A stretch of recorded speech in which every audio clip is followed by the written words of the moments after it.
Ce territoire francophone sera la surprise de cette Coupe du Monde. La Coupe du Monde, c'est dans 46 jours et je vous présente chacune des nations qui y participera. Et aujourd'hui, on parle d'un petit pays des Caraïbes, Haïti. Petit territoire francophone des Caraïbes, Haïti a fait la sensation en terminant deuxième de son groupe de qualification, puis en battant le Nicaragua en barrage, synonyme de qualification pour la Coupe du Monde, 52 ans après leur dernière participation.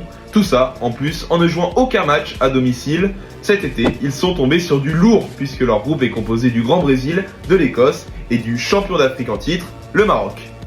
Pour ce qui est de l'effectif, Sébastien Migné, le sélectionneur de cette équipe d'Haïti, opte le plus souvent pour un 4-3-3, et étant donné qu'Haïti est une ancienne colonie française, il n'est pas étonnant que la plupart des joueurs de cet effectif aient la double nationalité. C'est le cas notamment de Jean-Rickner Bellegarde, Wilson Isidore ou encore Josué Casimir. C'est aussi le cas de Duken Snazon, qui est mon joueur à suivre.